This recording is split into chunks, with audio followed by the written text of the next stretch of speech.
Friends, welcome to money మంత్ర. నేను మీ రామకృష్ణ. మన రోజు లైఫ్కి సంబంధించి, ఫైనాన్స్కి సంబంధించి, డైరెక్ట్ సెల్లింగ్ సంబంధించి చాలా టాపిక్స్ మాట్లాడుకుంటాం కదా. ఈరోజు మనీకి సంబంధించి, ముఖ్యంగా నా వర్క్షాప్కి అటెండ్ అవుతున్న వాళ్ళలో చాలామంది కూడా 50,000 శాలరీ, 1 lakh శాలరీ, 70,000 శాలరీ ఉన్న వాళ్ళు ఉన్నారు.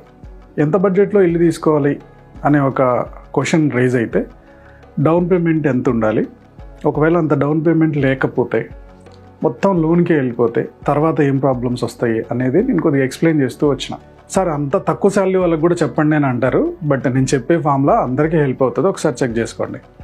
1 lakh per month సంపాదిస్తున్నారు అంటే సంవత్సరానికి 12 లక్షలు. 5 సంవత్సరాలకి దాదాపుగా 12×5 60. 60 lakhs అతని ఇంటి బడ్జెట్ ఉండాలి. 60 lakhsలోనే ఇల్లు కొనాలి, అంతకు మించి వెళ్ళకూడదు. 60 lakhsలో ఇల్లు కొనాలి, 20% డౌన్ పేమెంట్ ఉండాలి. 60 lakhsలో 20% అంటే 12 lakhs డౌన్ పేమెంట్. 48 lakhsకి లోన్కి వెళ్తారు. ఒక 20 years టెన్యూర్ పెట్టుకుందాం. 20 years టెన్యూర్ అంటే దాదాపుగా 45 నుంచి 48 per month ఈఎంఐ వస్తుంది. అప్పుడు ఏమవుతుంది? సో ఈఎంఐ 45 పోయిందంటే అతని శాలరీలో 65 ఉంటుంది. ఇంకా ఈ 65లో ఇంటి ఖర్చులకు కానీ, ఇన్సూరెన్స్లు కట్టుకోవడం కానీ, పిల్లల స్కూల్ ఫీజులు కానీ, పండగకి పబ్బానికి షాపింగ్ చేయడం, పండగ మంచిగా చేసుకోవడం కానీ, కొద్ది క్వాలిటీ ఫుడ్ తినడం కానీ ఈజీగా సెట్ అవుతుంది, సర్వే అవుతుంది ఫ్యామిలీ. సో శాలరీ కూడా పెరుగుతూ ఉంటే పిల్లల చదువులకు తగ్గట్టు ప్లాన్ చేసుకుంటారు. ఇటు 45,000 పోతుంది కాబట్టి ఇది ఫిక్స్డ్గా వెళ్ళిపోతుంది కాబట్టి పెద్ద ప్రాబ్లం ఉండదు. ఇలా కాకుండా ₹1,00,00,000 ఇల్లు తీసుకుందామని ఫిక్స్ అయ్యాడు, 1 CR. So down payment 20 lakhs. సరే, అక్కడ ఇక్కడ మేనేజ్ చేసుకొని ఒక 20 lakhs డౌన్ పేమెంట్ తీసుకొచ్చాడు. 80 lakhs ఏమో ఈఎంఐకి వెళ్ళాలి. 20 years 75,000 నుంచి 80,000. ఇతని శాలరీ ఎంత మిగులుతుంది? ఇంకా 25,000 లేదా 20,000 మిగులుతుంది. 1 lakh శాలరీ వస్తుంది కదా, దీనికి తగ్గట్టు లైఫ్ స్టైల్ అడ్జస్ట్ అయిపోయి ఉంటుంది. అతను తీసుకునే కూరగాయల షాప్ ఏరియా ఉంటుంది, రైస్ తీసుకునే ప్లేస్ ఏరియా ఉంటుంది, పిల్లల చదువు కొద్దిగా ఏరియా కాడ ఉంటుంది. సడన్గా ఈ 20,000తోటి ఫ్యామిలీని నెట్టుకు రావడం కష్టమవుతుంది. ఎవ్రీ మంత్ అప్పు చేస్తూ ఉంటాడు. ఒకవేళ శాలరీ కనుక ఎవ్రీ ఇయర్ పెరగలేదనుకోండి, ఈ అప్పులు మొత్తం 5 సంవత్సరాల్లో మళ్ళీ బర్డెన్లోకి వెళ్ళిపోతాయి. ఆ రోజున ఇల్లు అమ్మేసిన ఆ ఎక్స్ట్రా అమౌంట్ వస్తుంది, ₹1,00,00,000, ₹1,20,00,000, ₹1,15,00,000 అమ్ముడుపోద్ది కదా, దాన్ని అమ్మేసినా సరే ఈ అప్పు తీరదు. అక్కడికక్కడికే సరిపోద్ది. 5 సంవత్సరాలు లేనిపోయిన టార్చర్ అయిపోయి ఉంటుంది. సో ఇల్లు తీసుకునేటప్పుడు ఖచ్చితంగా ప్లాన్ చేసుకొని తీసుకోవాలి. నేను ఇప్పుడు చెప్పిన దాన్ని బట్టి మీకు ఎంత శాలరీ వస్తే అంత శాలరీ ఇంటూ 5 years, సంవత్సరం శాలరీ ఇంటూ 5 years.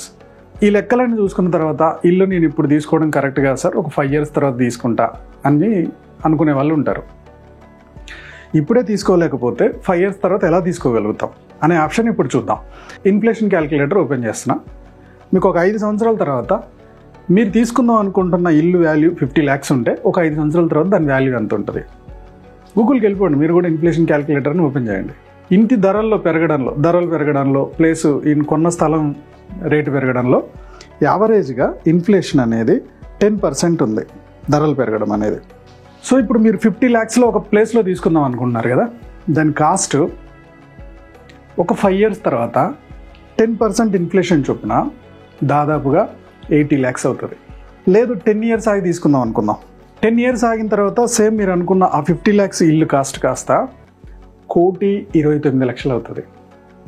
1,29,00,000.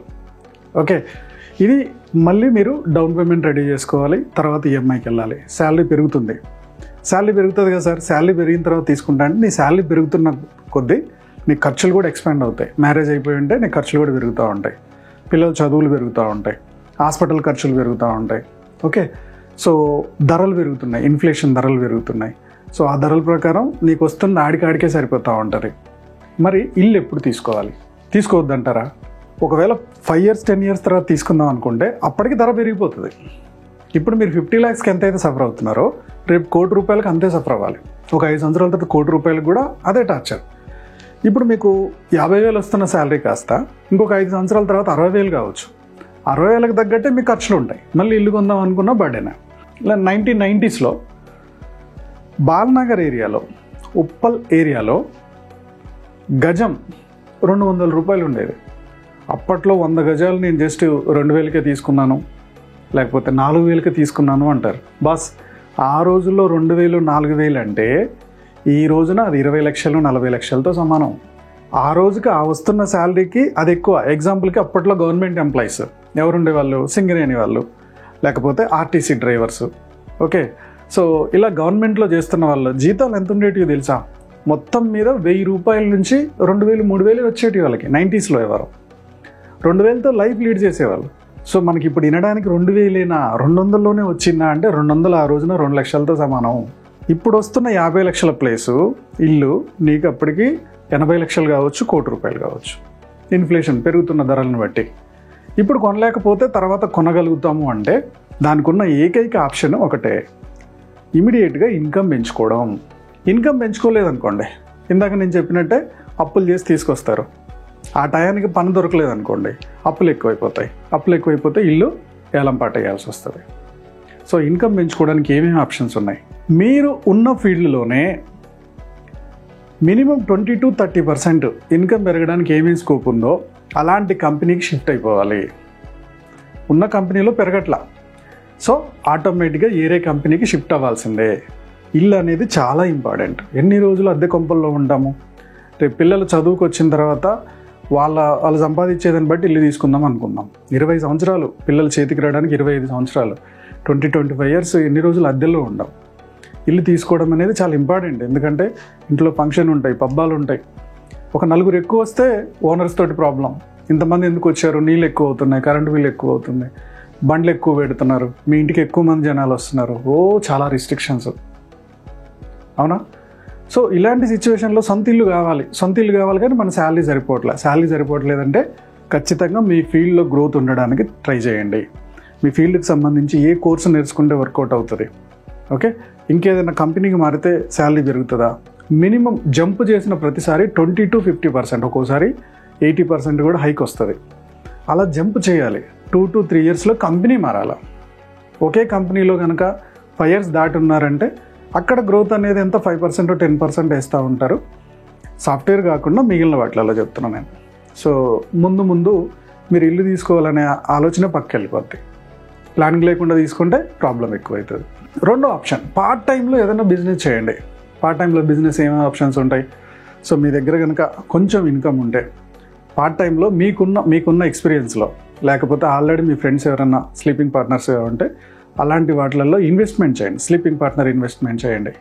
ఓకే, ఎగ్జాంపుల్కి ఒకతను ఫాస్ట్ ఫుడ్ సెంటర్ పెడుతున్నాడు.